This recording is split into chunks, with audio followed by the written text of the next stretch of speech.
You're listening to Frankly Speaking Sports with Larry Frank on Northeast Streaming Sports.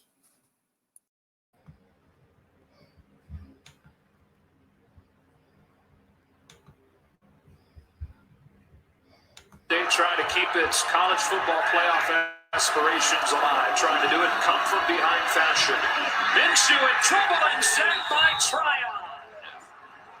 Joe Tryon gets to him and makes it 3rd and long. Joe Tryon's first sack of his career. Here's Pierce, and he will be brought. Ladies and gentlemen, welcome back to Joe Tryon, who has been all over the place here in the opening quarter. Both running backs in there on 1st and 10. It's a shovel pass that is read beautifully by Joe Tryon, a one-time Washington State commit who's really coming on for the Huskies, time making his 2nd career start. on first down. Linden trouble, and down he goes. Joe Tryon with the sack, his 5th sack of the season. Joe Tryon, high ceiling guy, big and long. You're going to see him just work that edge on Brandel, we just talked about, and just beat him with speed. Not involved in the game. Here they come. Down he goes. Tryon gets to him at the 1. That's how Jimmy Lake cracks the code with a little bit of a push up front. You talked about how many guys they used, though. You see Moss on the sideline to open this drive. It's thrown down by Joe Tryon. Hey, Joe, Jason Wayne from the Bucs. How you For doing? a loss of a few. Well, I'm going to hand you this question pretty soon. Here's Jefferson. All right. He's wrestled down by Well, Tryon. congratulations. We're going to put you in the room and you're going to be a buck. 1st and goal. All right, well, we're going to go to the Hey, Joe, congratulations. I'm doing fantastic, man. You bet, man. We're looking forward to getting you in here and getting after the passer. Well, go enjoy it with your family because it's a very special night, and have a good time and get ready to come in here. All right, buddy. Here's Jason. All right, man. Congratulations. Good night.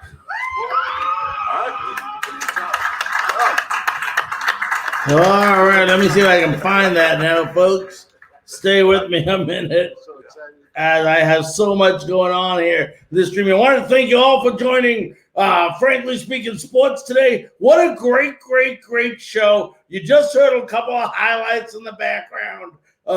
You heard Jason Light and you heard Bruce Arians going ahead and calling Joe Tryon the number 1 pick for the Tampa Bay Buccaneers. And guys, what a show we have for you tonight. We are going to have the mayor from Crew Life joining us in about 11 minutes to talk about this incredible draft by your Tampa Bay Buccaneers. And then we're going to have a correspondent from every single team in the NFC South, from the Panthers, from the Saints, from the Falcons, talking about their draft and how their team either got better or maybe did not get as good as they wanted to be. We want to thank everybody for being on Northeast Streaming Sports tonight. We're coming to you live. We're coming to you live from Crew Live on Facebook. Want to thank our good and great buddies, Rob Thompson and Clevin Lamar from Crew Life, as well as we want to thank Scott Bradford from Bucks Life, who is all joining us tonight and listening to the show. Also, our friends at Zodiac TV. And we want to announce to everybody who is on the show right now, a very special announcement that this evening, and we will let Clevin the mayor know this as well when he comes on, but this evening's a very special night because for probably the first time in a long time, we are going ahead and we are being distributed. This show tonight, this NFC South recap that you all are watching is being distributed to over 150,000 people tonight. Just a remarkable plateau for us to hit here at Crew Life and in association with Frankly Speaking Sports on these terrific shows for you. And if you can do us a favor, if you can go ahead and hit the button on your computer or your phone that says share, Share this to your timeline because what a great, great show you guys are in store for. Let me see if I can go ahead and pick up this moment for you again. I'm going to try to do it with my computer now since we have so many things on here for you. We're trying to get everything done up for you. Let's see if we can get this phone call between Coach Arians and everybody in the locker room, or in the draft room, I should say. Is this Joe? Hey, Joe. Jason Light with the Bucks. How you doing? Well, I'm the GM. I'm going to hand you to the coach here pretty soon. All right. Well, congratulations. We're going to put your name in, and you're going to be a Buck. All right. Well, let me hand you over to Coach Arians, and then you can go hug your family. All right. Hey, Joe, congratulations. I'm doing fantastic, man. You bet, man. We're looking forward to getting you in here and getting after the passer. Well, go enjoy it with your family because it's a very special night, and have a good time and get ready to come in here. All right, buddy. Here's Jason. All right, man. Congratulations. Good night. All right. And there it is. I mean, what a great, great moment. And I'm going to tell you something, folks. When you look at this draft for your Tampa Bay Buccaneers and the steal they got in the first round, getting this 6'5", 262-pound edge rusher who was probably by far one of the, if not the best edge rusher in all of college football, is just remarkable. Just remarkable. And then, I remember, I had the honor of going down to the draft party at Raymond James Stadium. And for those of you that did not get that opportunity, you really missed out on an unbelievable treat that the Buccaneers did put on as, let me see if I can put that back on. Okay, good. But what a great, great night. Saw a lot of buddies. Got to see my good buddy Pat Donovan down there from WDAE Radio. Got to see Ian Beckles down there as well. Got to see Dexter Jackson.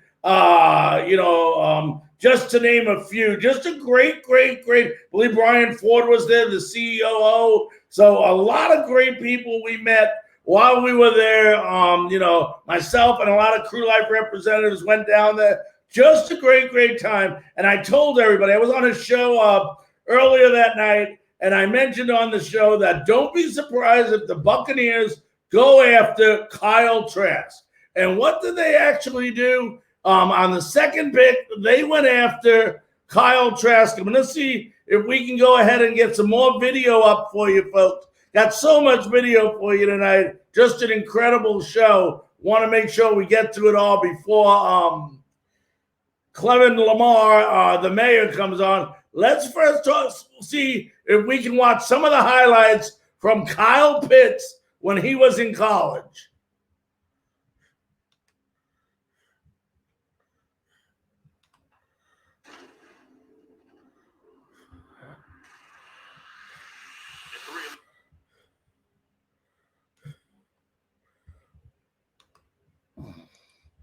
All right, sorry about that. We're having some technical difficulties. It was supposed to be Kyle Trask.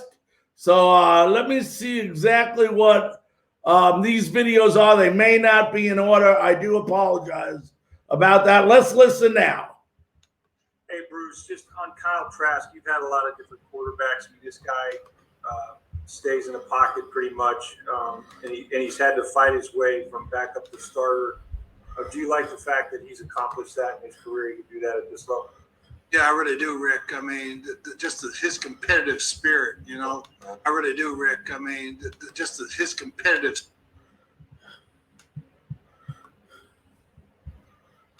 All right, we're getting that up here the right way right now. So bear with me, folks. I do apologize. I'm trying to learn the computer software as we go. Let's go ahead and get that conversation back up. It looks like, let's go ahead and pull it up right now. Hey, Bruce, just on Kyle Trask, you've had a lot of different quarterbacks. I mean, this guy stays in the pocket pretty much, and he's had to fight his way from backup to starter. do you like the fact that he's accomplished that in his career? He could do that at this level. Yeah, I really do, Rick. I mean, his competitive spirit, today's day, everybody transfers. Things don't go right, you transfer. No, he hung in there, he fought it out. I got all the respect in the world for Dan Mullen. He's a good friend. He does a hell of a job with quarterbacks. And Todd Grantham, I coached with. So we did our homework, and everything about the guy, accurate, he's smart, he's tough. He knows how to move inside the pocket. We don't draft guys to run. Right. We draft him to throw. And he's accurate as hell. So, yeah, really excited about him. I mean, people always want to compare people. To me, he's a lot like Brad Johnson. Yeah. He's pretty damn good. In my mind, he's pretty good. Yeah. You talk about Brad Johnson. Brad Johnson, the last quarterback to bring us to a Super Bowl before this following year. So great comparison. And, people always ask me, they go, Larry, he's a pocket passer. He's a pocket passer. Well, folks, let me ask you this. What the heck do you think you got at the quarterback position now? You have a pocket passer. That's exactly what you have. So,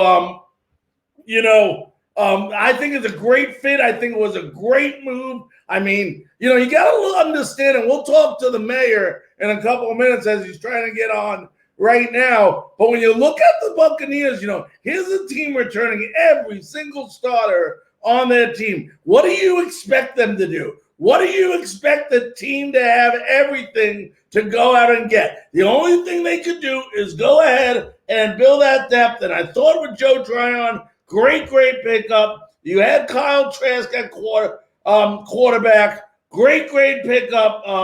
But, you look at some of these guys that they picked up in the later rounds, and I love KJ Britt, the linebacker from Auburn, who has one of the best football IQs probably in all of college football. And then let's not forget a little bit of depth with Robert Hainsey, the guard out of Notre Dame.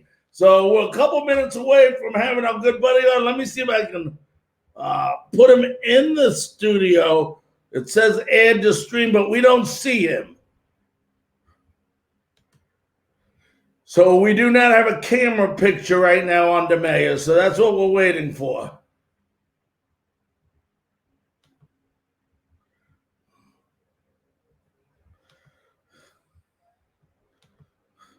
So he'll hopefully come right back on. Let me text him to come back on.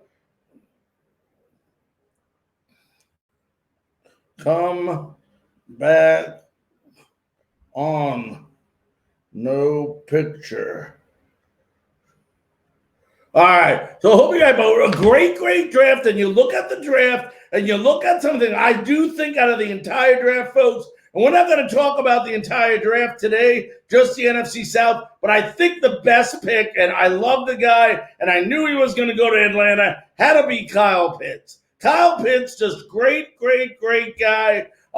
Great ball player for the Florida Gators, just a beast. And, we'll talk later to, our buddies over at the Atlanta Falcons who will be joining us later tonight. That'll be my good buddy Jelani Brown, who is a podcaster and covers the Atlanta Browns. But ladies and gentlemen, when you think of the word fan and you look up a picture and a description in a dictionary, I don't think you find a better picture under the word fan than this next guest that I'm about to present. Now, a lot of you may say, what the hell is a dictionary? Well, that's another issue. We'll talk about it another time. But it is my great honor, thrill, and pleasure to introduce to you Crew Life's DeMeyer. Let's welcome in Clevin Lamar. Clevin, how you doing, buddy?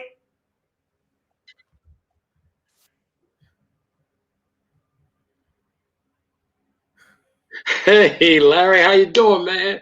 It's an honor. It's an honor to be here on your show. For the first time, I finally got here. And, man, I tell you, it's great. You have great guests on your show. I love it. I love it. But listen, I'm not going to take up too much of you guys' time because I know you have a lot of great guest, Larry. And I don't know if you know this, but you're freezing up. So I don't know if I'm frozen either. Can you tell me if you could hear me? Yes, I could hear you now. At the beginning, I Larry? did it, but it kicked you out, and then you came back in, and you seem to be.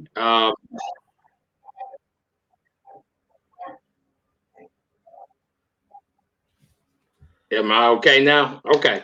Yeah, just a little bit of a delay. Just froze up on me again. But anyway, if you okay. But listen, if you could hear me, what I wanted to talk about tonight was the amazing experience at the NFL draft, 2021 draft. That was such an amazing experience. And if you guys anybody can get to go, I'd highly recommend it. Now, nothing against my Cleveland Browns fans in the city of Cleveland, but I think the NFL threw a dart and decided they're going to have the draft in Cleveland, which the weather was horrible, but we're used to beautiful paradise-like weather.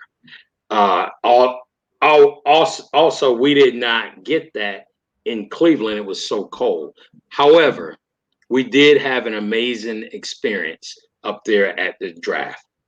But I'll tell you, the food was good. The people were extra nice. It's just there was no Ubering experience. We couldn't really get around. It was like an hour wait for Ubers. Other than that, it was a great time. Excellent time. Obviously, I had a great time in the casino playing poker. You guys know I play poker. But let's talk about the draft itself, Larry, if you could still hear me. I've been running my mouth. No, that's okay. You're allowed to run your mouth. We allow that on this show. So you're okay. But let me ask you a question, Mayor. Okay, I'm allowed to run my mouth. Okay, so let me. Sure. Okay, I know we have a little bit of a delay. That's why I'm holding off on talking so that the message can get across to you. I'm not sure why that is, but let me ask you this. You're looking at a draft of a team that pretty much has everything up. The mayor got kicked off again. My goodness gracious. He might have lost more money than we thought playing gambling over there in Cleveland. We better check his pockets out. So something's going on with his internet over there. Let's see if we can get him back on here real quickly. There he goes. He's hopping back on. Not sure if he lost all his money in Cleveland gambling or not, but he is back with us here. Can you hear me, Demay?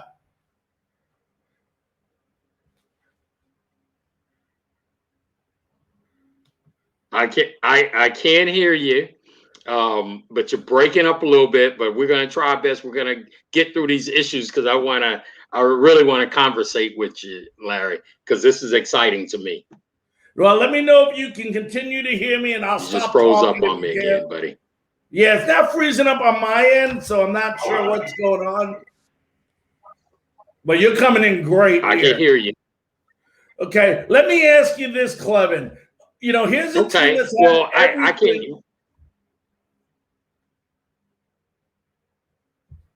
All right, let me try something. Can you hear me now? Okay. I'm trying a couple things here.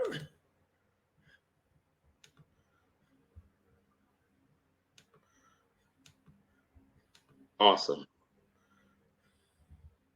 All right, up. Whoop. All right, can you hear me now?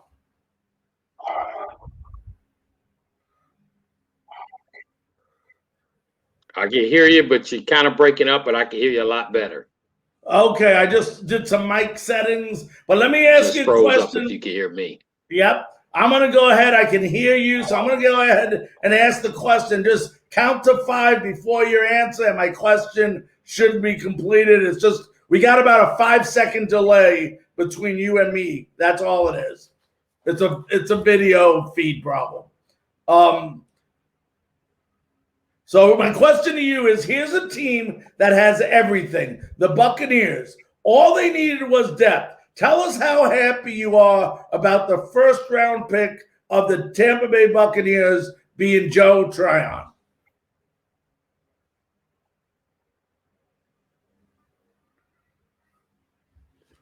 Listen, I love the pick with Joe Tryon. By the way, before we get cut out or anything, I think I'm giving the Bucs an A- on their draft on all 7 of their picks. I will give them an A-. And I love that Joe Tryon, but I can tell you, Larry, the one that I'm mainly excited about is Kyle Trask. I mean, I really believe, and I believe Kyle Trask is going to be the successor for Tom Brady. That's just my belief. I think he's a big guy. I mean, he's got all the tools. We've heard that before, but I think it's really true here. Kyle Trask, watch out for him. He's our future quarterback. Watch what I tell you. But I also want to go down to number 4 pick, Jalen Darden. The Bucs have never had a returner that could just take it to the house at any time. And I love that pick there. He may get in there as a wide receiver, but watch out for what he's doing too, right there. I guarantee you. I love all the picks. Joe Tryon is gonna be he's gonna fit right in with that defense. He's an edge rusher. I guarantee you he's going to fit right in. It was just amazing that the Bucs, to me, re-sign all 22. That is unheard of. Absolutely unheard of. I'm so excited about this. I'm excited about this season, and I'm probably going to try to make it to maybe with the 8 home games, maybe another 5 or 6 or 16 games.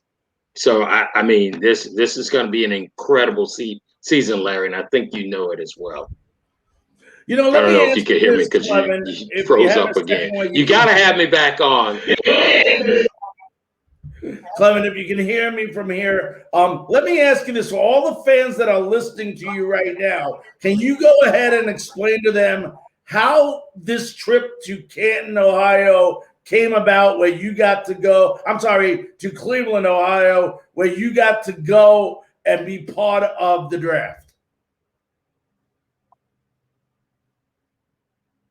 Okay. Just like the Super Bowl, I got lucky. I'm blessed. I was blessed with just being around good people who thought enough of me to say, hey, do you want to go to the draft? Somebody can go. I wasn't a first choice, but it doesn't matter. Someone else who got picked couldn't go for reasons they couldn't get their COVID test, because I don't know if you guys know this. The NFL required that all inner circle people get their COVID test. And I had already had my, COVID shot. I had already had my COVID shot. So when that person could not get theirs in time by the deadline, they reached out to me and said, hey, do you want to go to the draft? And I said, why not? I had never, ever been to a draft. And it was a one-of-a-kind experience. I will be there. I don't know if I'll be in the inner circle next year in Vegas, because I think that's where it's at. But I would definitely be there. And you guys, I will encourage everybody to go to Vegas. But how I got picked, it was luck of the draw is basically what it is. And what happens, because everybody's asking this, even the reporters down at the draft in Cleveland, they were asking, how did we get chosen to be right up there, right on stage, which was an amazing experience. Amazing, truly amazing. So the bottom line is there's a rep from the Bucs that reach out to a couple groups and ask for, this year it was just really extremely hard because they only gave out like 12 tickets and they split them up between 2 groups. And those groups just invited their fan base. Those things were extremely hard to come by. So that's how I end up going. But the experience was just absolutely amazing. There was concerts. It was like a Hollywood production. It's basically what it was, Larry. It was a Hollywood production. Now, Clement, and I know you got a little feedback here with it. But let me ask you this. We have a lot of age on the defensive line.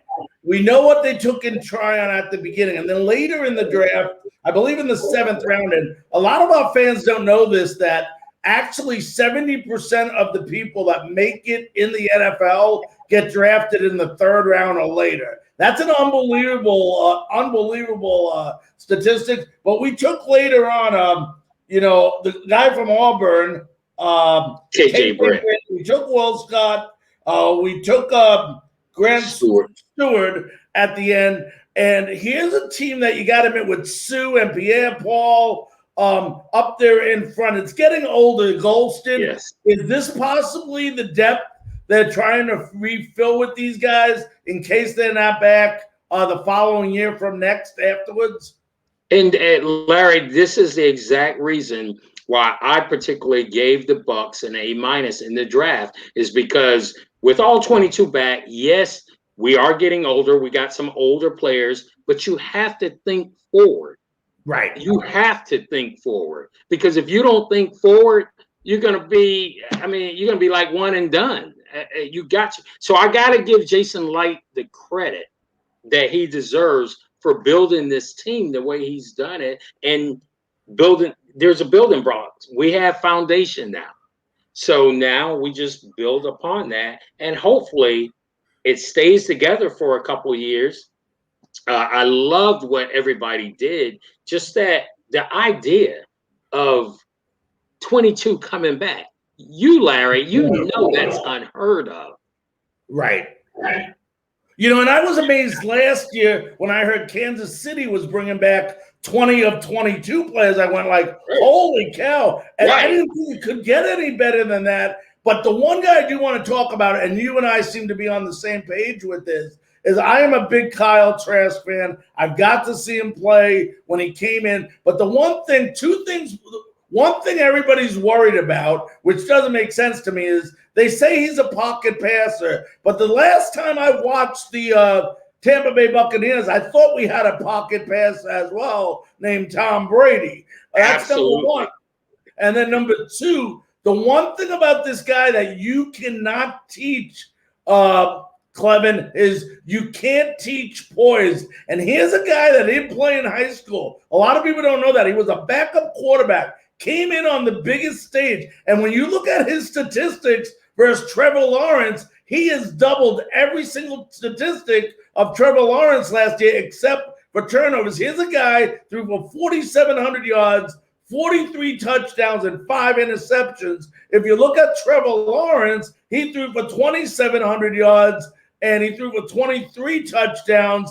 And, oh, by the way, I don't know what your opinion is, but I'm a firm believer that the SEC is a lot tougher playing football when it comes to the ACC. So this is a guy that has been thrown into situations. And, let me explain to the fans out here, and I know you'll agree with me, Clevin, is this isn't going to be Tom Brady goes over and says, come here, kid, I'm going to teach you. Tom Brady is there to win, and he's there to win now. But this is a kid that can go over to Tom Brady and say, you may not be here to teach me, but I want to learn for you, and follow the things he does. Watch him, explore, be there when he's there. Watch everything he does and learn from this guy. And I'll guarantee you, if he goes up to Tom Brady and says, show me, Tom will show him. But it's not going to be this thing where Tom says, come here. It's going to have to be that thing where Kyler goes, hey, I want to learn this. Right. And I think with Kyler, I agree with you. And I picked it the other night.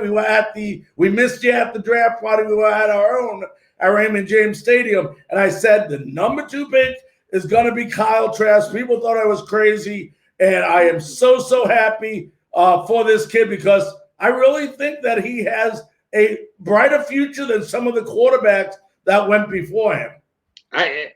Listen, there's something to be said about gold being found in the later rounds. Everybody's got hoopla about the first round picks, right? All 32.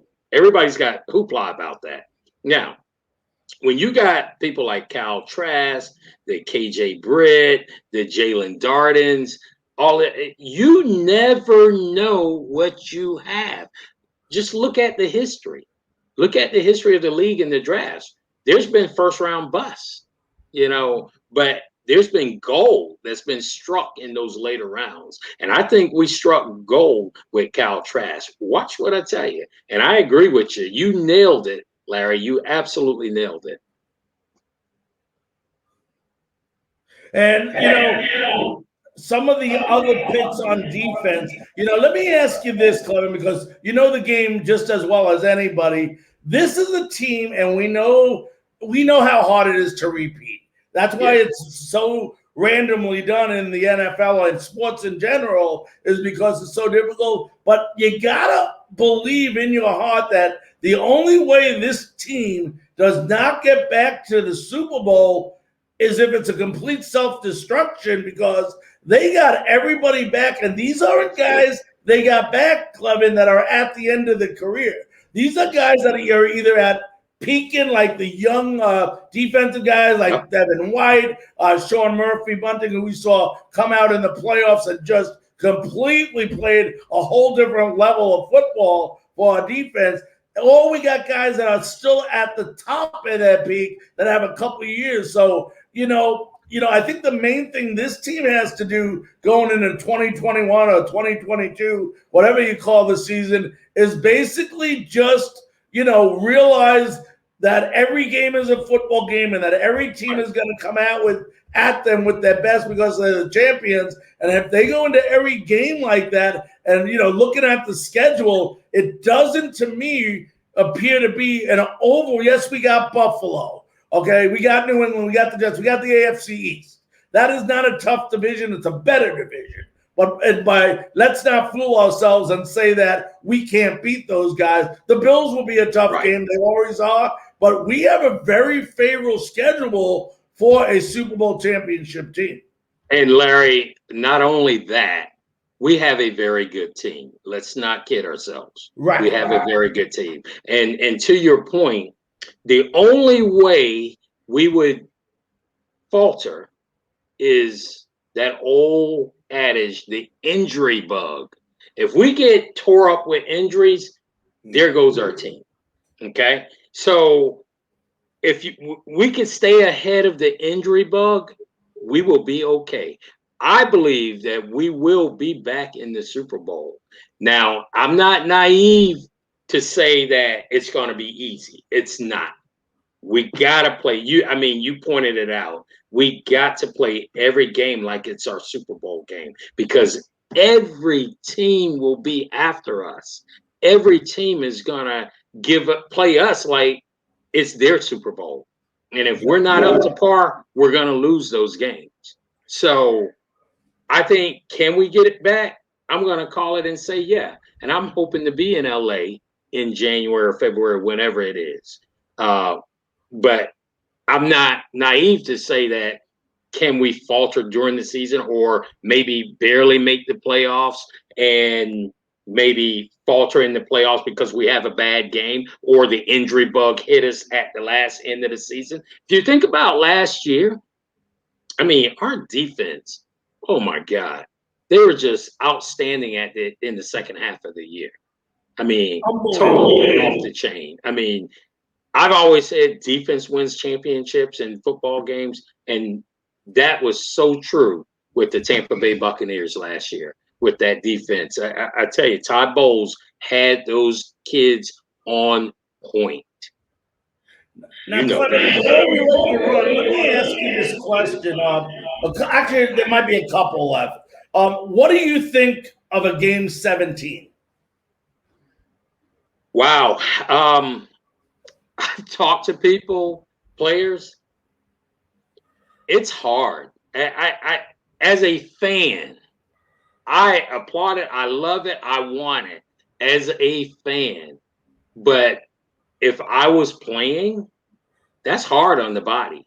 And maybe that's why these guys are getting millions of dollars. That's why we could say, okay, yeah, it's 17 games. You're not used to it, but you're getting all this money to play the game and to suffer through those injuries and to nurse your body back to where it needs to be to play that extra game. So I'm up in the air, man, with that. As a fan, like I told you, I want it. I applaud it because I know we're going to Indianapolis at some point. I guess the schedule's coming out on May 12th. Right. But I will be in Indianapolis for that game because a buddy of mine asked me to go with him. So I'll be in Indy for that game. I just feel bad for the players. I do. I really do. That's the only thing. So that's my thoughts on that. No, I completely understand. And let me ask you about this. Lenny Fournette, does he have something to prove this year? He better. I think the guy was outstanding during the playoffs. But he's playoff Lenny. He's playoff Lenny, Larry. That's right. But it was we can't save him for the playoffs next year. We still need him throughout the season. And in order for our game to be a little bit more balanced than it started out last year, we're going to need Lenny, I think, to take some added pressure off, the GOAT, just to balance that offense out a little bit. I agree, Larry. Let me ask you a question. What do you think about Giovanni Bernard? How did the Bucs end up with him, and what do you think he's going to do? Yeah, he's, if I'm correct, the guy from Cincinnati that they picked up. Yes. And I had the pleasure of watching. If I remember correctly, now I watched some AFC games. I grew up a Jets fan a long time ago. So, and I follow both leagues like you. But he reminds me of the guy out of the backfield that is a third down type guy. He's not going to be a 4-down back for you. I think he's going to play the role that they wanted Shady McCoy to play at the beginning of the year, but that Shady never panned out to be that individual. You're going to see him allowed on goal line situations, 3rd and 2s, 3rd on 3s, catching the ball out of the backfield and running for 3rd downs. I don't expect him there for anything else as long as, Rojo and Lenny are doing their part. Remember, a lot of people don't remember this, Clevin, like you do last year, but Lenny Fournette was about 30 minutes from being released by the Tampa Bay Buccaneers last year, and he went on that unbelievable run in the playoffs that probably kept his career going because that's why they signed him back. So, but to answer your question, that's how I see him being used. Anything else would be an added plus on this team that pretty much, what else do they need? They're stacked at the wide receiver. We haven't even talked about Tyler Johnson, who had an unbelievable catch. We haven't talked about Deshaun Vaughn, who is still, was a big pick from them from the SEC Vanderbilt. They got so much depth. It's one thing to have one team, but they're building a second team in Tampa Bay. And that's the way you win. That's the way you win. Absolutely, Larry. And I'll leave you with this, but we are stacked with these players. It's going to be hard for even free agents to come in and make the team. So I love what we're building here. I hope we could do it again and run it back to back. I just don't want our fans to get so high up that it's almost like it's a given, and it's not. So let's all just soak this in and enjoy. This is the time to be a Tampa Bay fan. We call Tampa Bay for nothing. It is the envy of the league, Larry. Even at that draft, I met so many fans from other teams. We wear our Tampa Bay gear, and they just come up and say, hey, you guys, we're rooting for you. We're happy for Tampa Bay, blah, blah, blah. It was just, it was an amazing experience. It really was. So. Yeah, and it sounds like it was awesome. I'm hoping to hit a couple of away games with you guys, especially I'd like to hit the New England one definitely this year, as I used to live up there, the next town over from where the Patriots play. So it would be fun to go back there. But listen, my friend, I know we're running out of time. You and I could probably go all night long talking football, but I want, from the bottom of my heart, as always, thank you so very much for coming on our special NFC South Draft Frankly Speaking Sports Edition tonight. Love it, Larry. Thank you, man. Appreciate it. Thank you, Thank my you friend. very Have a much. great night. Okay, that was the mayor, Clevin Lamar. We are a couple minutes away from having John Hendricks, the Saints lead writer and reporter at Saint News and Sports Illustrated now. Always a pleasure to have John on. And, all right. So we will have him on in a minute. Let's go ahead and take a 10-second break to allow our stations to identify themselves. You're listening to Frankly Speaking Sports with Larry Frank on Northeast Streaming Sports. Welcome back to Frankly Speaking Sports.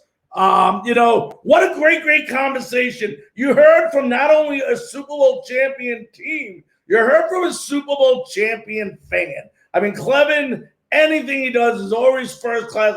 I couldn't be happier or prouder for a guy to get the opportunity to go to the type of event that he went to. That's a dream to be able to go there, see the draft and see some of the things he's saying. So just an incredible opportunity for him to do that. But before we get to our next guest, who is no secret to any of us here on Frankly Speaking Sports, let's go ahead and see if I can pull this up, and we'll show you what the New Orleans Saints did with their number 28 pick in the draft. I think I have it here. Let's go ahead and share this with y'all. And bring it down. With the 28th pick in the 2021 NFL Draft, the New Orleans Saints select Peyton Turner, defensive end, Houston. Wow, this is somebody that got a lot of push through the end of the process here. Was phenomenal at the Senior Bowl, somebody that got better. You saw it from 19 to 20. He slimmed down. He lost a little weight. Thanks to your perseverance. All right, let's get that out of there. I was proud to be by yours. All right, there we go, folks. I'm just trying to work everything around. And ladies and gentlemen, number 28 pick, I really was surprised with this pick. I didn't think, how do I say this the right way? I don't want to take anything away from the young man that was taken, Peyton Turner, but I was surprised because I thought there was so many other edge rushers that I just felt that was a little bit better than Peyton Turner.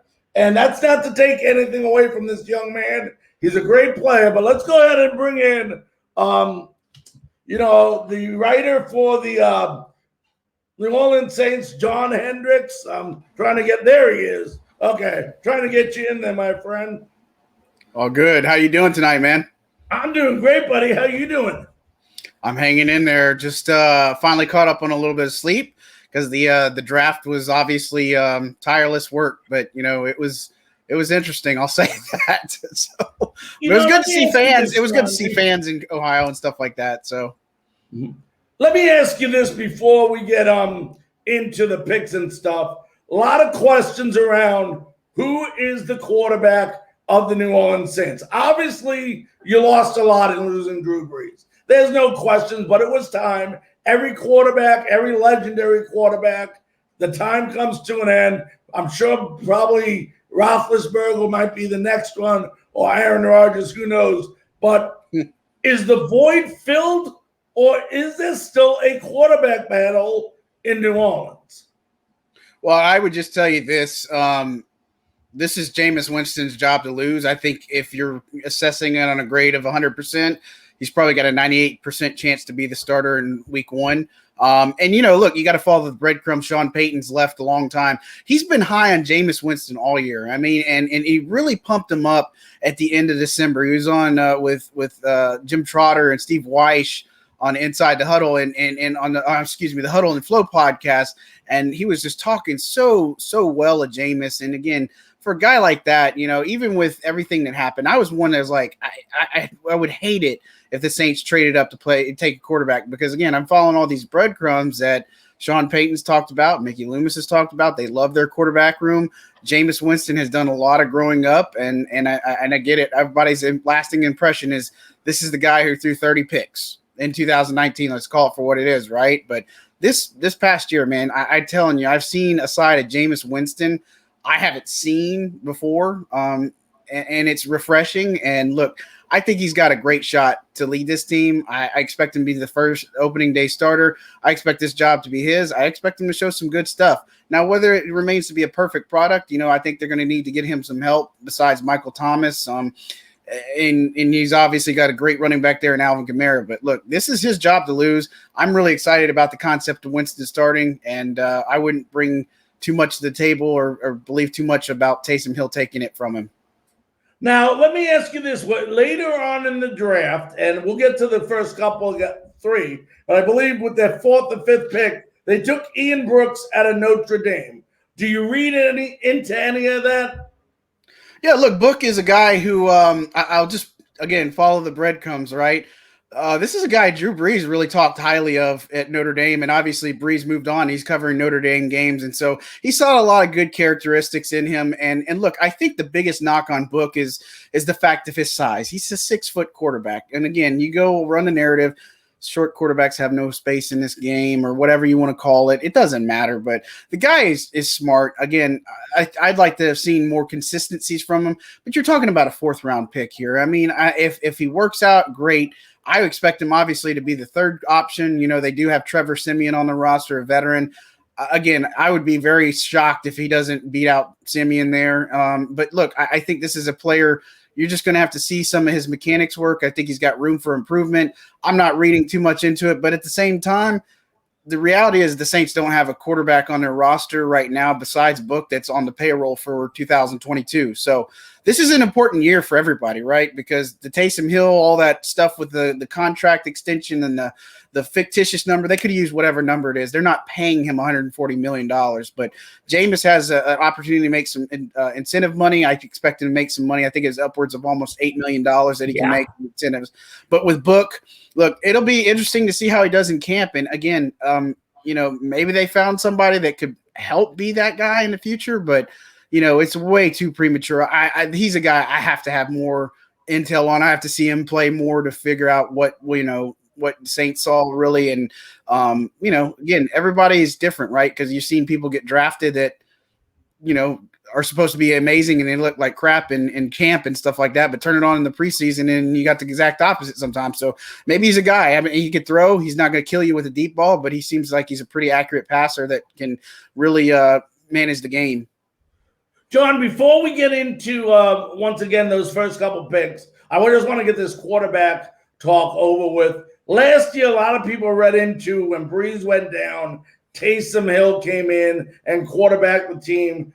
Not Winston, although we saw him come in the Super Bowl, throw that touchdown pass right here at Raymond James. But my question to you is, are people reading too much into that? And was that just a matter of COVID taking over where he may not have had enough reps at the time to go ahead and play effectively? Or was there a reason for that? Yeah, there's a reason for it. I mean, the whole reason behind this, and again, you talked to Sean Payton, he was pretty adamant. I mean, it was more to do with the promise that Payton made to Taysom Hill in the offseason that he was going to get the chance and opportunity, right? And with Winston, he said it on game days, the way they ran. If something happened to Drew, like in the games, that Jameis was going to be the guy that came in, and that's what happened in San Francisco. But they were always going to stick with Taysom as their second option and give him a chance and opportunity. And again, no disrespect, but the sample size that he brought in, you can't count the Denver game because that was unprecedented what happened with the Broncos. And you got the 2 games against Atlanta and the game against Philly, and the game against Philly is pretty bad. And so, look, I think Hill has got a big chance here. Obviously, he has to show a lot. He's got to get better in his reads, better in progression, better in his pocket. He's got to make decisions a lot quicker, and he's got to take care of the football. I mean, if he can do that, then maybe he's a little bit more of a threat. But as of right now, you can't pass up the guy who threw for 5,000 plus yards and has had a team that he's carried on his back for quite some time. I mean, Winston is going to be that guy, but I think that people were reading a little bit too much into the Taysom Hill stuff. Now, the first pick, they take Peyton Turner, and you heard me say in the intro while you're in the waiting room, not necessarily what I felt, and I said what I felt was the best defensive guy, a team that needs some help on defense, I thought would go after the best defensive player available at that time. And I just wasn't sold on him. I thought the guy from Greg Rousseau from Miami was a much better edge rusher, although he did not play last year. He opted out. Were you surprised with this first pick, or was it a pick when they took him you said, yeah, that's what we needed? I was surprised as anybody on that pick. And look, and the thing is, I had to reserve my judgment for the next day, right? And, because at the time you're like, what? And I said the whole time, as long as they didn't take a quarterback or a running back, I'd be pretty happy with the pick, or offensive lineman, I would have been happy with the pick. And they took an edge guy, and I'm like, okay, and the thing is, Turner, so here's what you need to know about him. Jeff Ireland scouted this guy long before, and he was up with him, and he's the one that has been on the Saints' radar for a while. And so, look, they went with guys that had good RAS scores.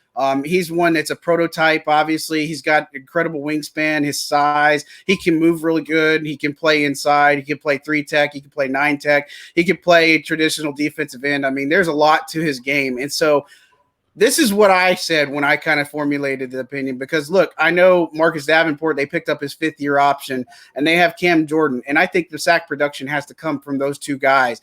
We've been led to believe that Carl Granderson, who was an undrafted rookie not so long ago, is going to be the guy who kind of takes a leap. And now maybe it's going to be a guy like Turner.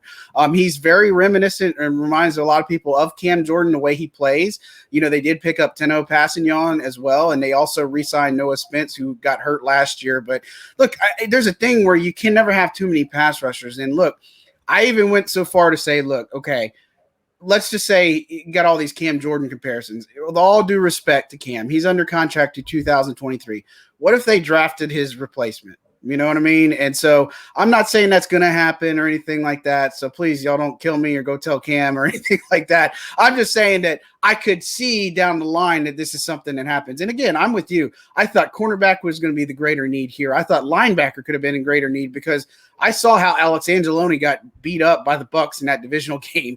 The Saints did a great job with the down the field stuff. It was the intermediate and short routes. They got ate up, and Alex Anzalone wasn't that guy. They got Pete Werner from Ohio State. Maybe he's a little bit better for him, but that's an area where they have got to look. But look, they did find a good corner in the 3rd. I was surprised and pleased with them getting Paulson Adebo from Stanford. Yes. I think this guy's got sleeper potential. He's been compared to Sean Murphy-Bunting. I mean, that's a heck of a comparison. So hopefully he lives up to that, because, man, that would be really great for this team. But the Turner pick, very surprised, but, I get it, and I understand it, and I don't think I'm that upset, not like most people were when they were ready to throw their TV out the doors. Yeah, I was actually thought the 2 picks you're talking about, Peter Werner and Paulson Adebo, however you pronounce his name, I'm trying to pronounce it right, I thought they were solid picks, because this is a team that needed some defense, like you said. But I think people forget something, John. The New Orleans Saints were the NFC South champions. And because of the way and how the Buccaneers went about winning the Super Bowl, a lot of teams forget that. It wasn't the Buccaneers that won that division. It was the Saints. But once again, as we spoke earlier, you're taking the mastermind of the Saints off the team and Drew Brees. You had some opportunities, but I thought getting a cornerback and a linebacker in round 2 and 3, I actually came back and said, okay, what they were scaring me about earlier seems to, be getting a little bit better. But the thing that I couldn't understand, and once again, I don't follow the Saints as closely as you do. I follow the Buccaneers, but to me, it doesn't seem like they went after a number 2 wide receiver. I mean, they lost Emmanuel Sanders. I believe Janoris Jenkins is gone. So here's a team that really could use a top-notch number 2 receiver. And I just thought with the Jameis Winston, who everybody knows loves to gun the football, that maybe they would have went after someone. Or does that possibly mean they're going to be looking at free agency?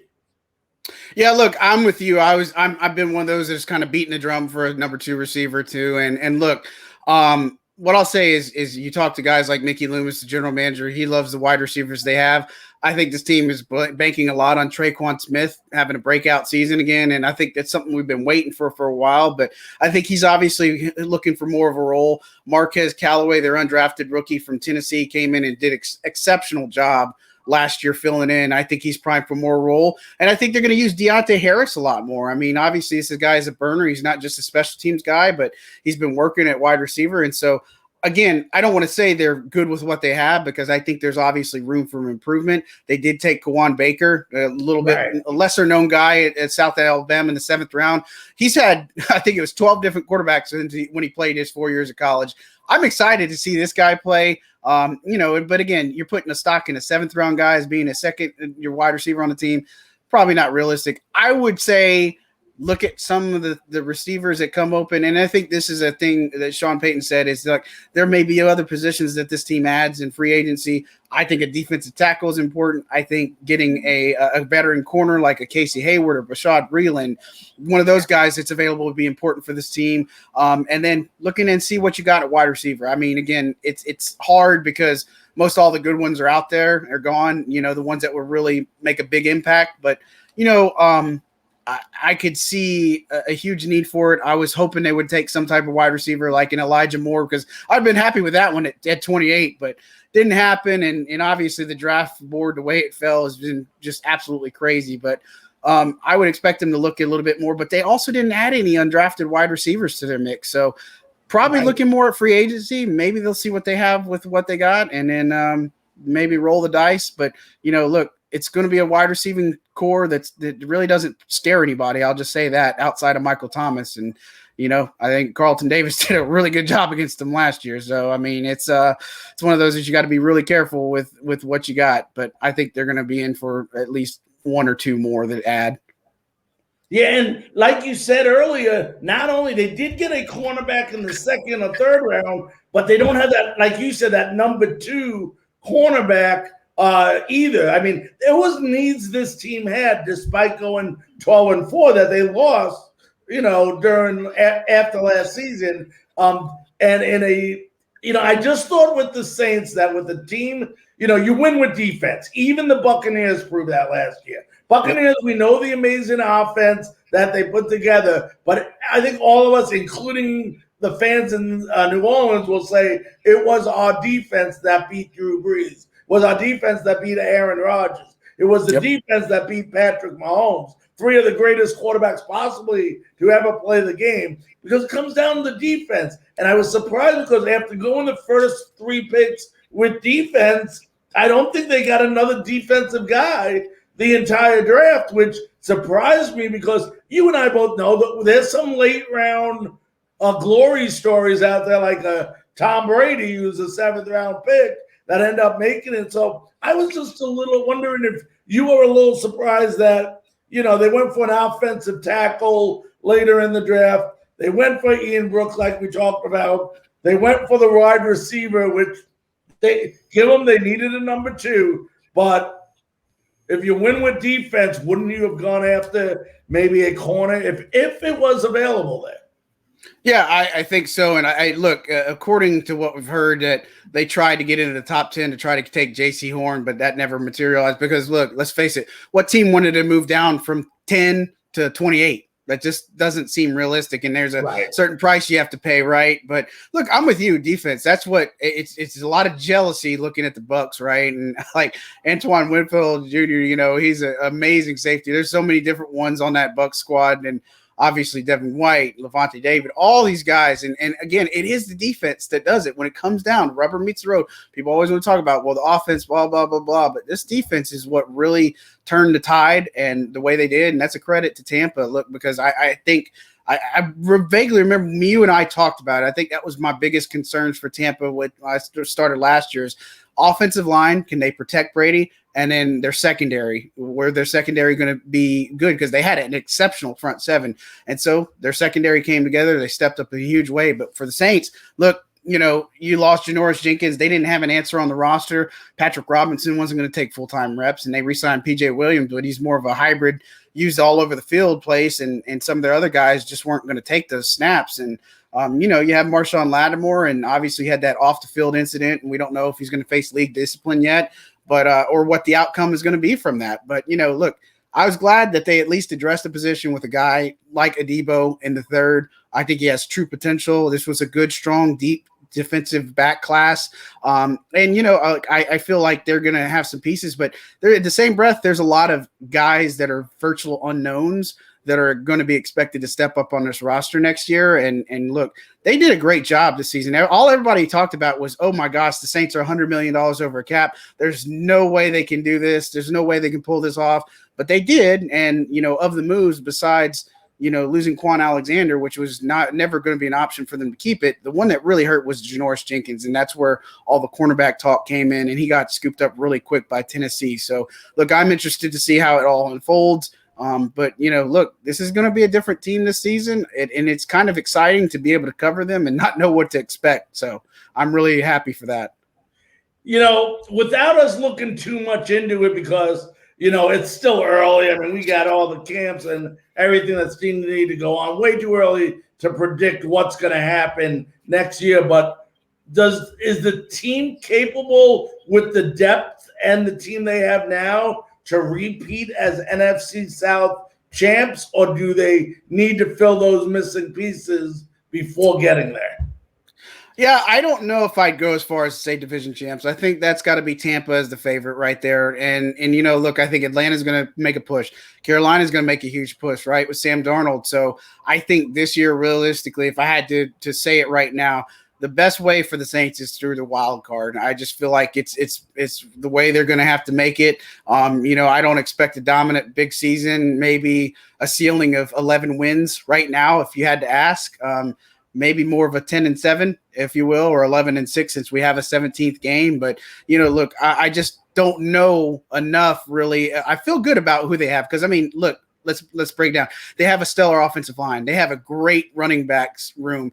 Michael Thomas is going to be in for a rebound season. The question for them, it hinges on the quarterback play, which is mainly going to be Jameis Winston. And then, you got a good, strong defensive line. Your secondary stout.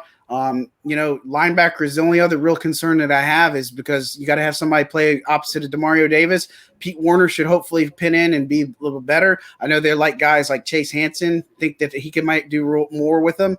But right now it's tough to say without hesitation that yes, this team is going to repeat as division champs. They're the favorite. They're going to win 12 or 13 games. I just can't see it right now. Right. All right, my friend. Well, listen, I want to take the time once again to thank you. I know you join us frequently here on Frankly Speaking Sports. Can't wait till next season already so we can do this more. Absolutely. Hey, and congratulations to you and all the Bucs fans. That's a special season that they put together. And look, I know they're retooling and hope they can get another one, but it was something to see them win and knock off Kansas City in the path that they took. So good for y'all. And congrats on that.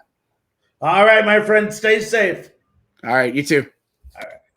All righty, that was John Hendricks. He's the Saints lead writer, a reporter at Saints News and SI Now. Ladies and gentlemen, we're going to take a quick station break, I'm being told. And then when we come back, we're going to have Desmond Jennings, the owner at Tobacco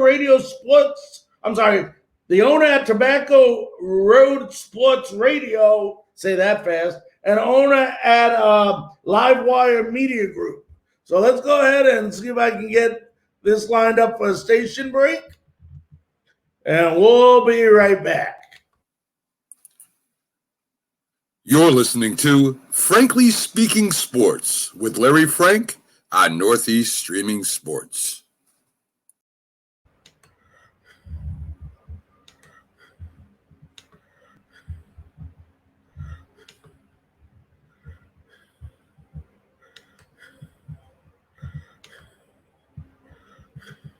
Frankly Speaking Sports, hope you're enjoying the show. Hope you're hoping that you are enjoying the breakdown of the entire NFC South. And, before we have our special guest, Desmond Johnson, come on and talk about the draft picks of the Carolina Panthers, let's go ahead and hear what they did at pick number 8.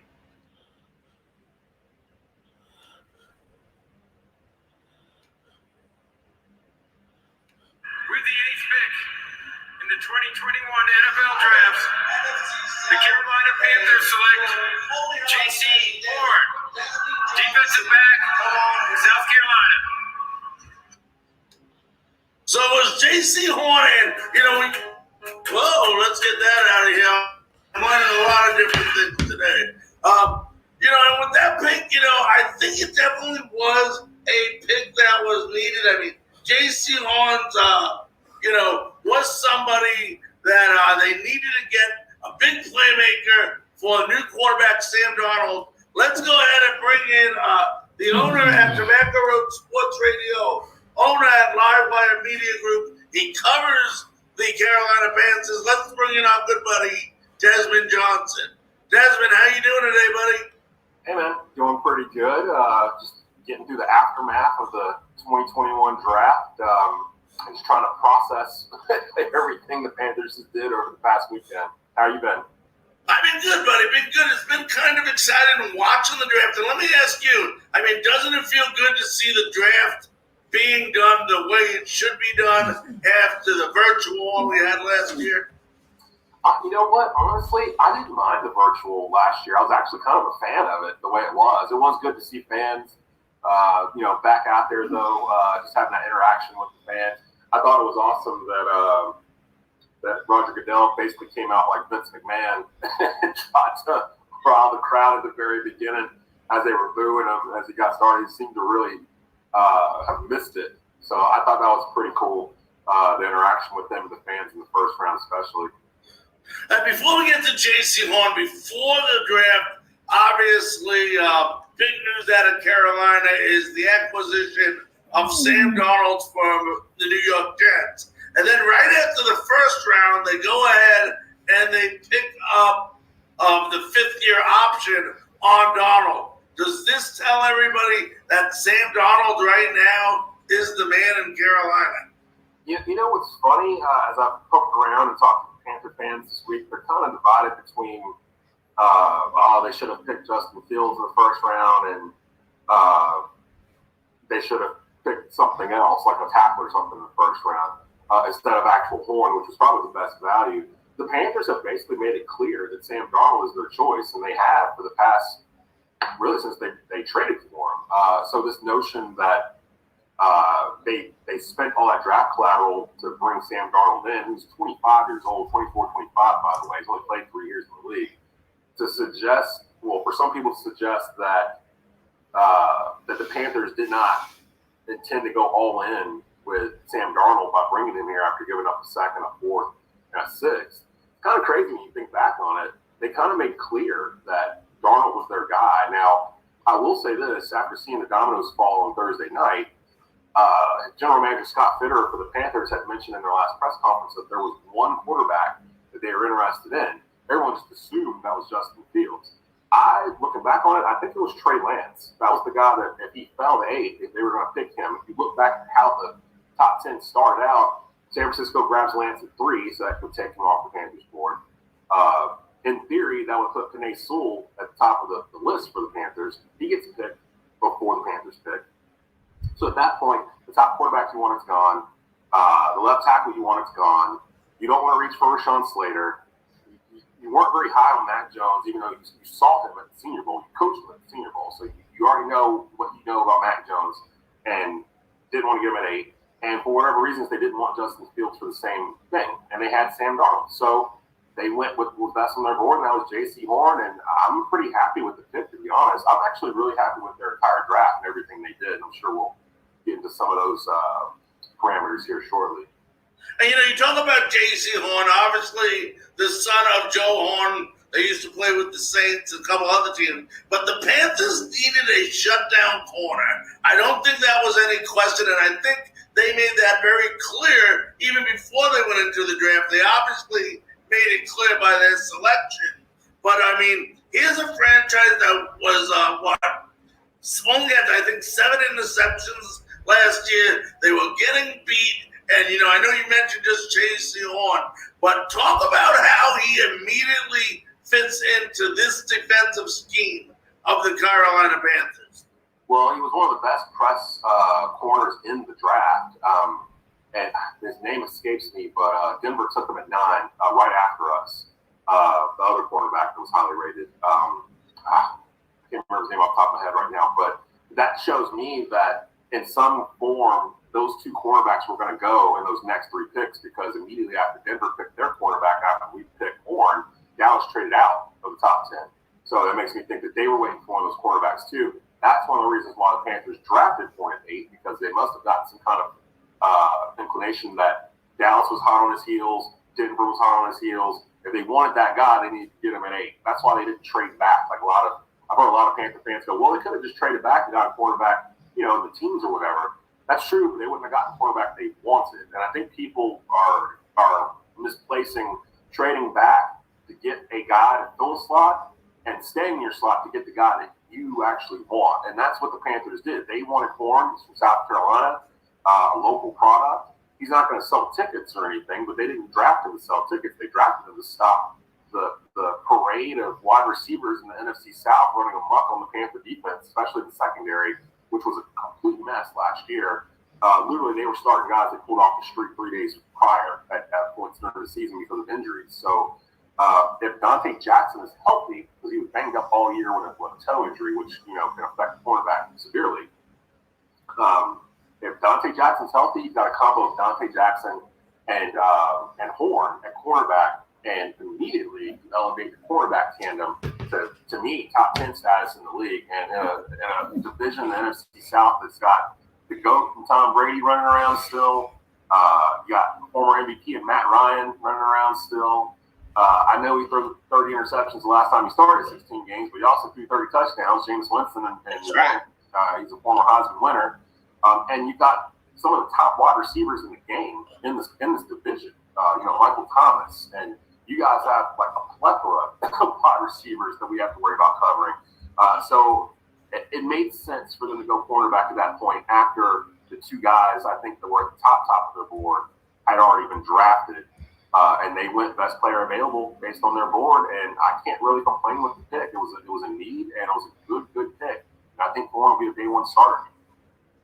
And I'm going to go through the other draft, but, a lot of people don't realize they think a quarterback fixes everything on a team. And don't get me wrong, it helps to have a very competitive, solid quarterback at the helm. But at the end of the day, when you're a team like the Carolina Panthers, you had so many other needs to fill that it doesn't matter if you got a quarterback, especially at that time, because you still wouldn't have won without filling other holes. Is that true? That's totally correct, Larry. And the 2 players that I've seen Panther fans kind of be like, or just outsiders looking in when the pick happened with Horn, it was either, they should have got Justin Fields, or Devonta Smith's still on the board, you should have got Smith.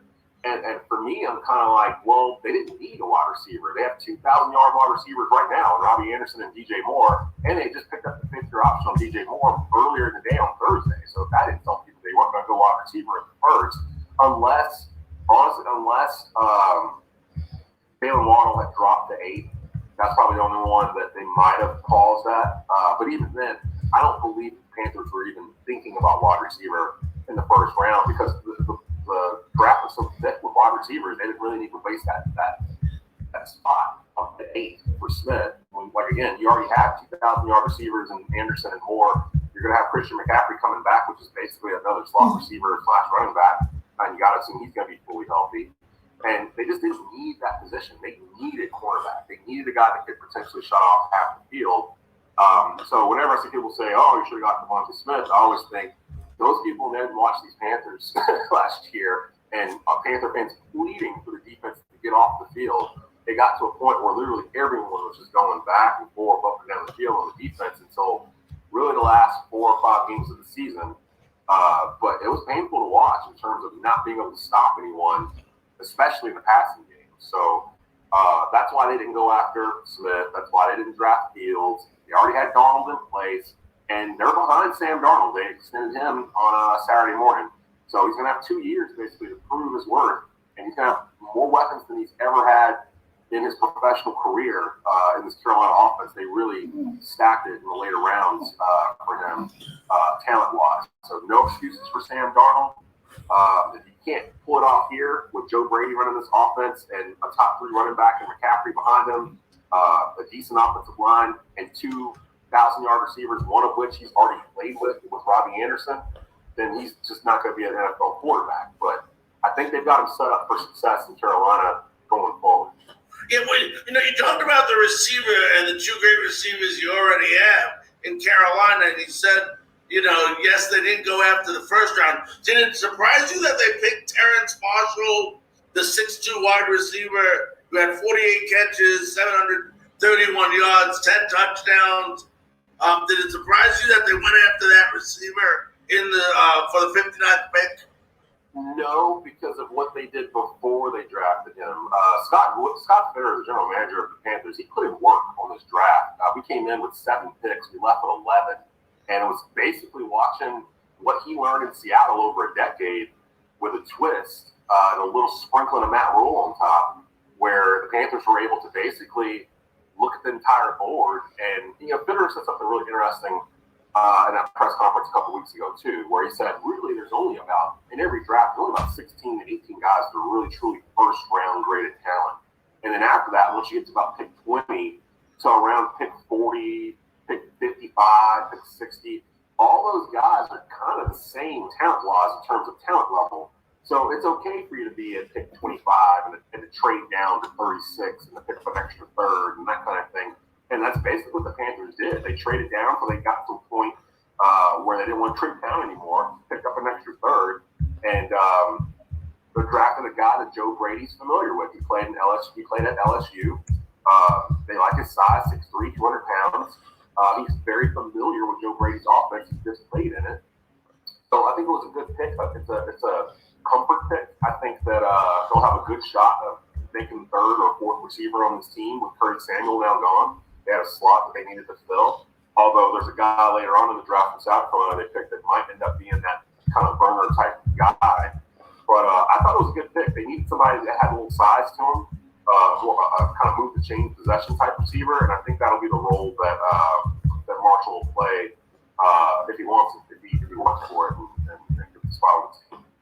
Yeah, Desmond, we're not going to have time to go over every single pick, but when you look at this pick, by a couple of things I've noticed. When I look at this pick from Carolina, it seemed like they hit different sides of the ball. They got a couple of offensive linemen, a couple of defensive linemen. They even threw a long snapper in there.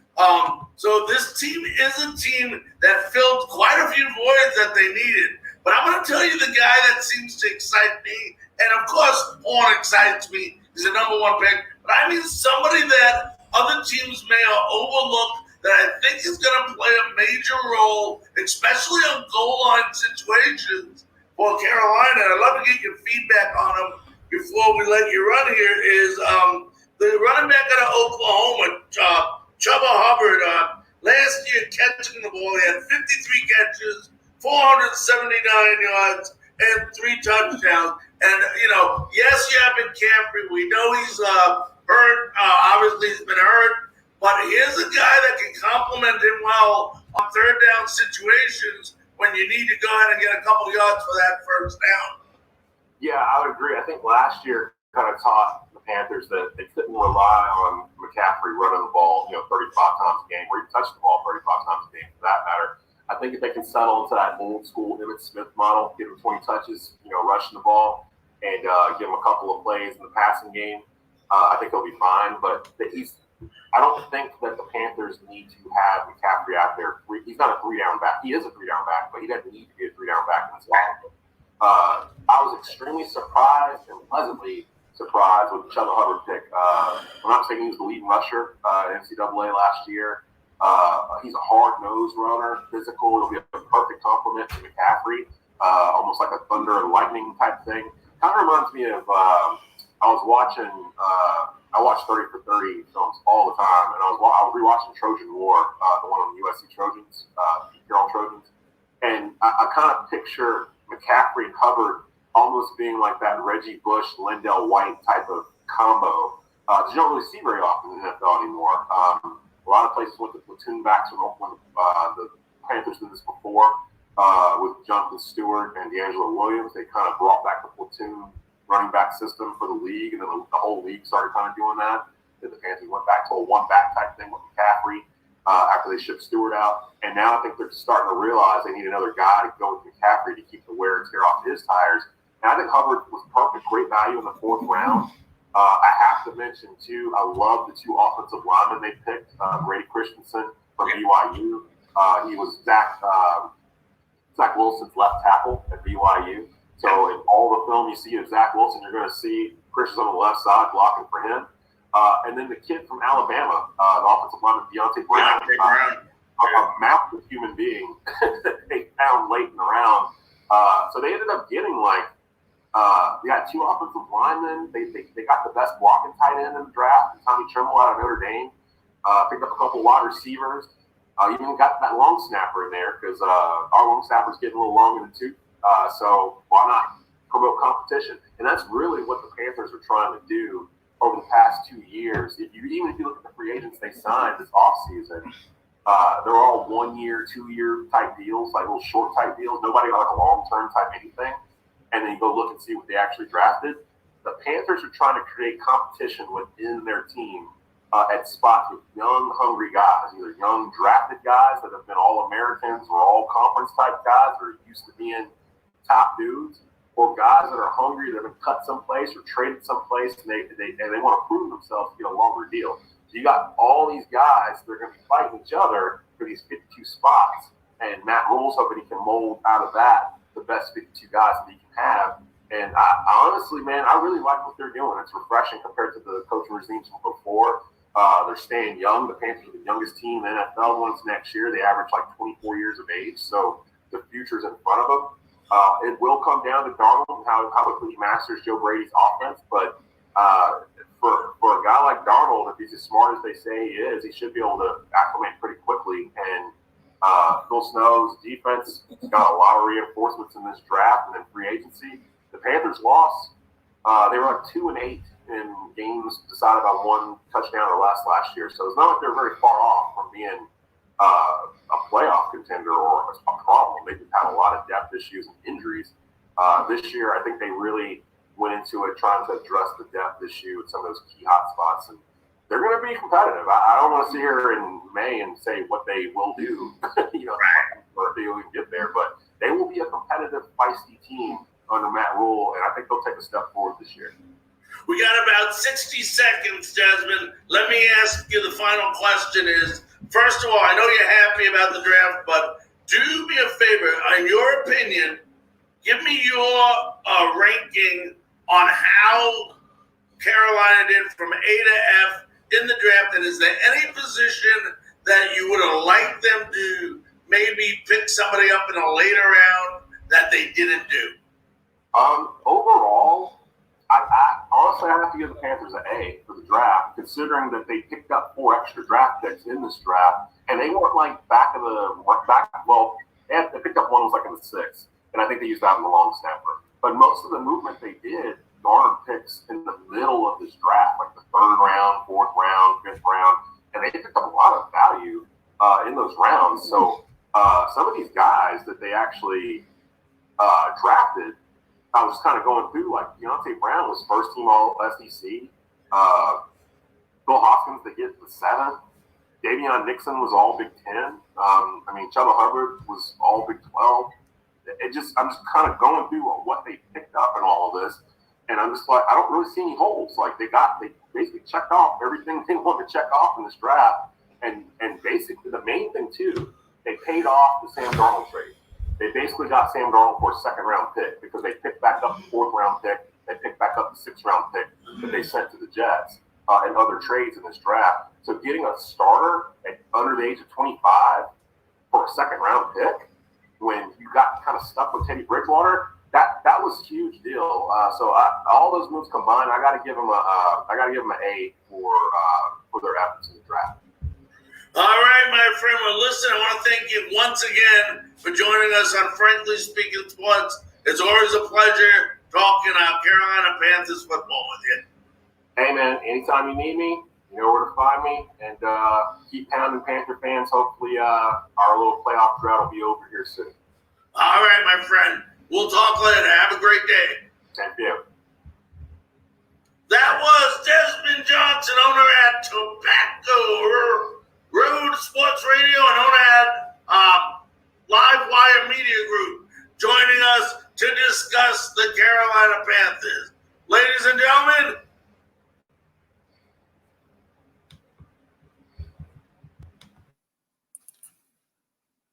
you're listening to Frankly Speaking Sports with Larry Frank on Northeast Streaming Sports. welcome back to Frankly Speaking Sports, and we're a couple minutes away from having Jelani Brown on with us. He actually just texted me. He's bringing his computer up. He should be on in a moment, and we're going to go ahead and run down the last team in the NFC South. We already done the Panthers. We done the Saints. Of course, we done the Bucks.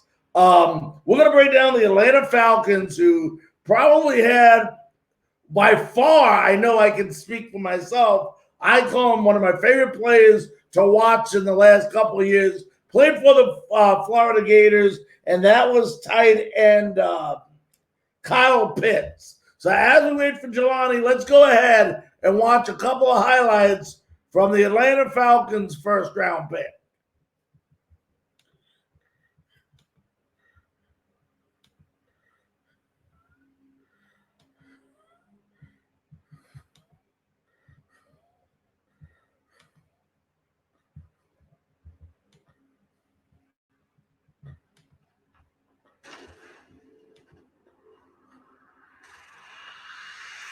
A little pressure coming defensively.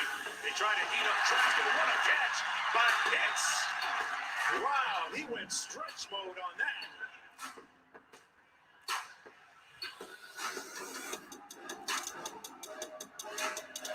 So third and goal.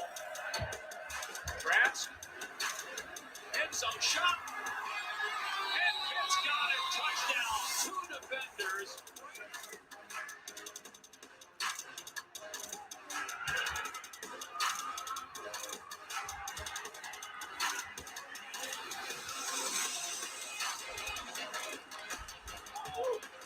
Oh, what a grab. What a great grab by Kyle Pitts.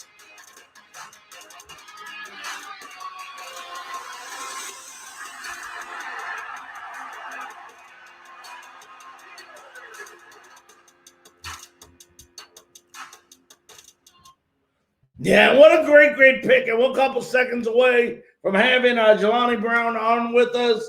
He's going ahead and hooking up right now with us. So we'll talk about the Atlanta Falcons, who were 5-11 last year. Had a couple of good picks that could have implemented that team right away. I know they had Richie Grant out of UCF, the safety, and also Jalen Mayfield, offensive tackle out of Michigan, that they're really planning on having those two guys be part of the team pretty quickly here. So, as we get Jelani on the phone, we'll be able to talk more. But a lot of questions coming out of Atlanta, whether Julio Jones will be back, what's the status of Matt Ryan. When you look at this draft and you look at what they pick, you really don't see a quarterback in the plan. So it just tells you that Matt Ryan is probably safe there for a little while. So we will see about that. And then we'll ask a couple different questions in regards to Matt Ryan, who, came over a long time ago from Boston College. Seems like he's been with the Atlanta Falcons forever. So for those of you that have stuck around, that have listened to the entire NFC divisional round draft recap, we have left the Atlanta Falcons. We want to thank you all very, very much for tuning in tonight and staying tuned in. We have one more team to go, and we're just about ready to knock that out as soon as our special guest comes on. When you look at this division, like I said earlier, a lot of people forget it was the New Orleans Saints that won the NFC South.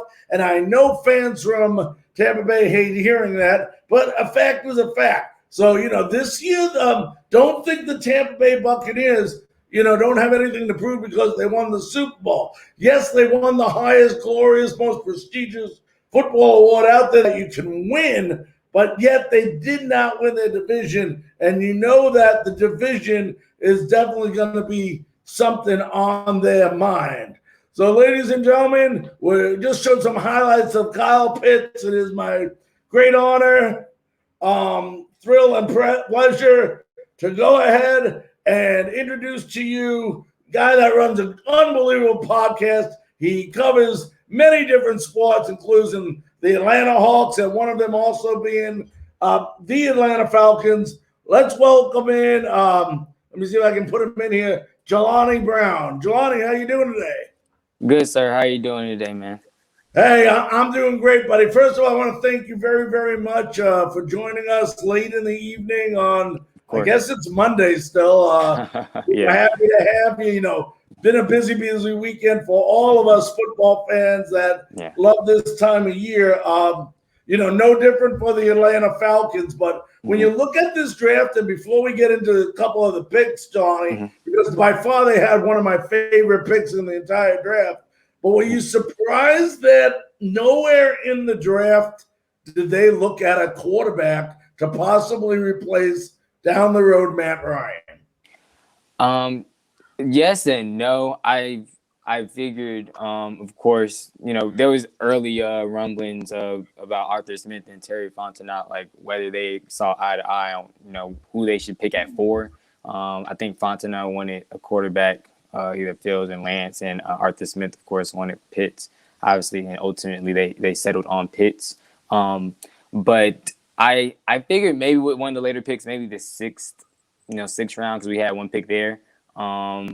Or I didn't think, or 1 5th round pick as well. I think we might have ended up losing one or gaining one based off of, I think we traded down we traded down the 2nd round. But I ultimately I didn't think they would. Obviously there were some guys that got taken in the 2nd round, or not 2nd round, 3rd round. Kyle Trask, who else was taken throughout the draft? That 2nd tier, Kellen Mond, like those guys. I would want one of those, but one of those guys, especially Kyle Trask. I'm a Florida Gators fan, but ultimately I didn't think they would get one that early. There were so many other needs and holes that we needed to address on our team. And it's actually funny, we end up taking an old ex-Gators quarterback as an undrafted free agent that I wished that we would have stayed away from, but maybe they see something in him, in Felipe Franks. Honestly, that's right. You did end up getting him, yeah. Yeah, I don't think he's the successor at all. But even I think it was either day 1 of the draft or the day before day 1 of the draft, we signed AJ McCarron to be a backup as well. So obviously that's going to be something that we're going to need to address later on, because I didn't even know AJ McCarron was still in the league, to be honest. Last I saw him, he was in Houston. So I didn't even know he was still floating around as a backup. But I knew we wouldn't, to answer your question, we wouldn't address it early. I thought maybe one of our last picks, if there was a guy that was still there, even though I didn't think there was a guy really worth being there. Jamie Newman is a guy that did go undrafted that I think the Eagles picked up as an undrafted free agent, which I would have liked. He was battling for the Georgia quarterback position and all that. He went Wake Forest. I know he opted out. He's a pretty dynamic player. So if there was any guy that I would have wanted to look at, maybe add on, would have been him. And like I said, he went undrafted. So him over Felipe Franks would have been my pick. But, and I've had the ability to watch Felipe Franks over the last 4 or 5 years playing at Florida. Had an unbelievable year, I got to say, last year with the Arkansas Razorbacks. But that whole Arkansas Razorback team overachieved last year. But let me ask you this. How fulfilling is it to get the man who I think has some of the greatest hands, now I could say, in the NFL, in the 4th pick in Kyle Pitts? I mean, he's going to make an immediate impact, isn't he? Especially, imagine if you can hang on to Julio Jones and have Jones, Ridley, and Pitts all playing on the same field. Exactly. Big time. Like I said, I know you're a Gators fan as well. Like I said, it was that was just number one on my list. I was like, there's no need to get a quarterback right now. There's obviously no defensive prospect that's high enough for us to get at 4. Let's just go ahead and get Kyle Pitts, add to our, already explosive arsenal of offensive weapons. And like you just said, that's the key thing. There's still rumblings about whether we'll trade Julio after, June 1st, because that's when we'll save the most money. I'm hoping that's not going to happen. I think what they're thinking is they'll try to at least keep them all together for this 1 year, hopefully. Like I said, if they're able to restructure his contract or, move things around the way they, GMs are able to do. There's always a loophole or ways to get guys signed under the cap in the NFL. So definitely was very, very excited to get him. He didn't drop a pass all last year. Obviously, just a huge target. Basically another receiver, but is a willing blocker as well. And obviously, I know people saw, how Arthur Smith used Jonnu Smith last year in the Titans offense. They still had 2, pretty big wide receivers as well, but Arthur Smith really likes to use his tight ends in his offense, and to have him and Hayden Hurst together, in 2 tight end sets, and obviously with Julio and Calvin, even Russell Gage, like we got pretty much weapons all over the field. So really excited to see what all these guys can do. We just got to make sure we're protecting Matty Ice, and then on the other side of the ball, give him more chances. You talk about protection, great leadway into it. It looks like that's exactly what they tried to do when in rounds 3 and 4 they picked up 2 offensive linemen, Mayfield and Dahlman. I think that's telling Matt Ryan that, hey, we're going to do our best to give you as much protection as we can to perform. Yeah, those are basically depth competition picks in my eyes. A few people thought, we reached on Jalen Mayfield. The thing I liked about that pick, because I thought it was a little bit reach as well. But the thing I liked about it was just, his toughness and tenacity.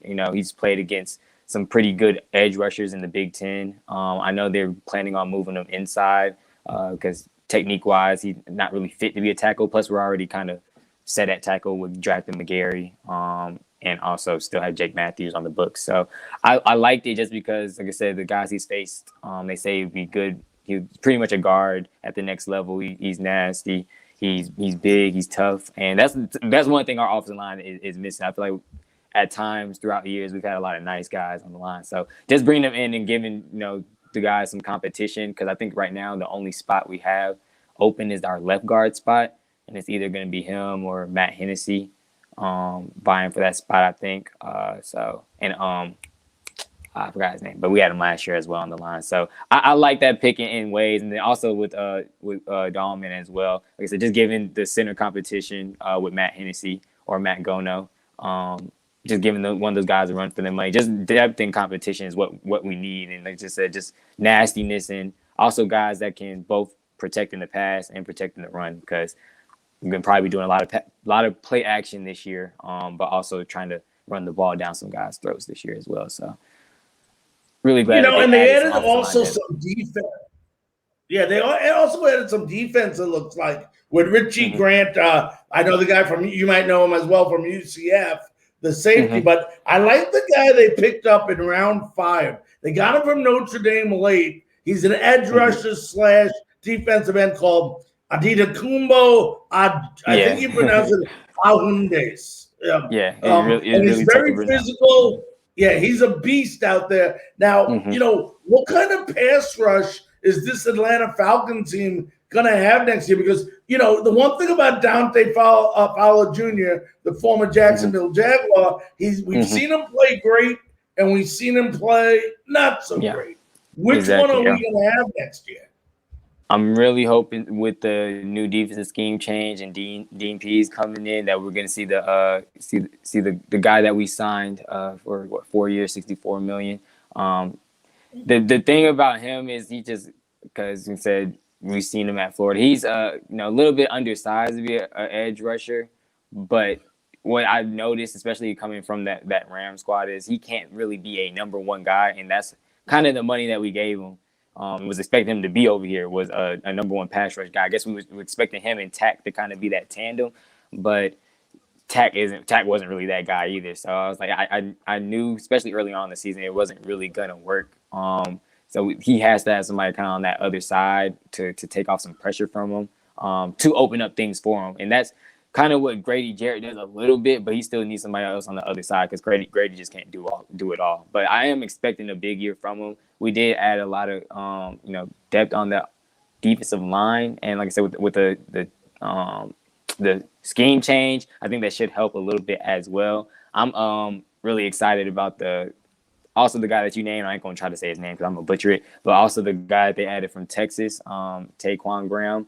I think him and our last year pick Marlon Davidson, in a rotation with Grady Jarrett, I think is gonna be something to watch for. A lot of people are kind of comparing, I think Graham to like a Grady Jarrett. He could be like that type of steal for us. Getting him in, I think we got him in the 4th or 5th round.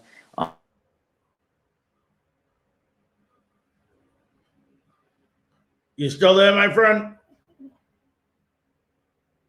He played a lot of different things. Yeah. Can you hear me? You're breaking up a little bit. Yeah, can you hear me? Yeah, I can hear you. Okay, sorry about that. Okay, yeah. Cool. Yeah, I was just saying he's played all over that line, which is good experience. So hopefully, but I think he said he's more comfortable at the 3 technique. So those 2 guys, like I said, the guy that you named, and then Graham, I think they would be really big for us. Like I say, same thing kind of with the transfers.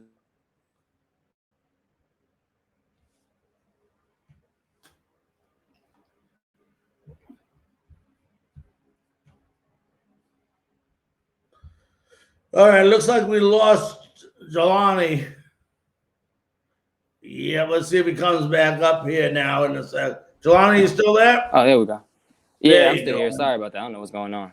Hey, it happens. It's just the internet feed, man. It happens sometimes. You get used to that after doing this for that long. Well, look, before I let you run, Jelani, I wanted to make sure that everybody here, I know you do some podcasts. Why don't you let the fans who are watching the show now, especially if they're Atlanta Falcon fans, about some of the podcasts you do and how they can go ahead and follow you? Whoops. We lost him.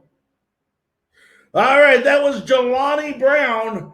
He does some podcasts out of Atlanta, obviously having some internet issues on his phone over there, so we do apologize, but we did finish up there with Jelani, so we want to thank him very, very much. He might even try to come back in. There he is. Make sure he says goodbye to us, So we'll wait a few seconds, see if he comes back up there. There he is. Jelani, you there?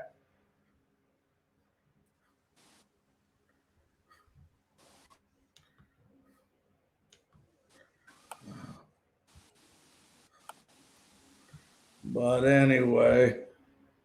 All right. Seems like he's having some technical difficulties. Not sure where he's calling us from, but we want to thank him very, very much for giving us the opportunity to having him on the show tonight. So, folks, you got a good rundown of the entire division, the entire draft in a nutshell. In the division that really matters to you. I mean, obviously, like I said before, be nice to see the Bucs come out and win the division and the Super Bowl again. Obviously, the Super Bowl being the most important, but it would be nice to go ahead and roll out the red carpet all the way through the playoffs.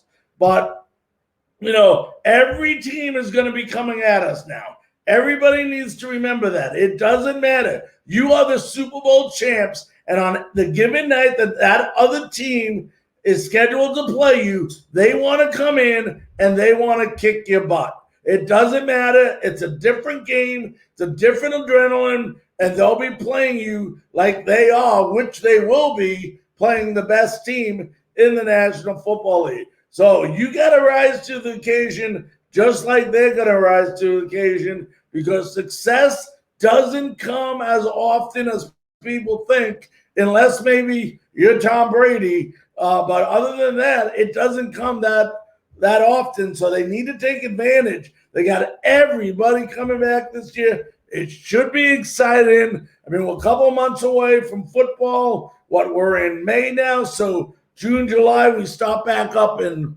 preseason games in August. We will be back with a regularly scheduled Pigskin Thursday show on those days. And are you there, Yes, I am. I'm sorry, I have no clue what's going on. But No, that's just the internet. Yeah. Jelani, once again, why don't you go ahead and tell people how they can go about following you and where they can follow you? Yes, of course. Thank you again for having me on. Sorry about the technical difficulties, but No definitely, problem. like I said, definitely enjoyed being on and seeing the rest of the show as well. But where you can find me at is on Twitter. WTG MTM Podcast is right there. That's my Twitter. Me and my friend and former teammate Thaddeus Bell, we do a podcast. We should be doing one later on this week. It'll be our 1-year anniversary on May 7th on Friday. So hopefully looking to continue to push on to another year. But you can also catch some of our old shows and our upcoming shows on Facebook and Instagram at What the Game Means to Me as well. We do a lot of live shows, StreamYard as well, to Twitter, YouTube, and all that. Search us on YouTube at What the Game Means to Me as well. And also follow the Off the Ball Network. That's part of the network I'm part of, and a lot of guys doing some great things over there. But again, appreciate you having me on again tonight, Mr. Larry. Anytime, my friend. You stay safe, okay? You as well. Thank you. All right, that was Jelani Brown. So, ladies and gentlemen, once again, as I was saying, I want to go ahead and thank all of you, those of you that have stayed on throughout the evening. I saw a lot of the messages earlier. We had a great show. We had a great preview. But this is going to be a year where we have to perform up to our capabilities, up to our abilities to keep us in the driving seat towards another Super Bowl championship. Ladies and gentlemen, on behalf of all of us here on Frankly Speaking Sports, we want to thank all of our guests today. Let me see if I can get them all in. Jelani Brown, Desmond Johnson, John Hendricks, and of course, Crew Life, the Mayor, Clement Lamar, for all joining us today on Frankly Speaking Sports. I hope everybody enjoyed this NFC South Draft recap, and we'll see you again Thursday night at 9 p.m. Eastern Time for another episode of Frankly Speaking Sports. Good night.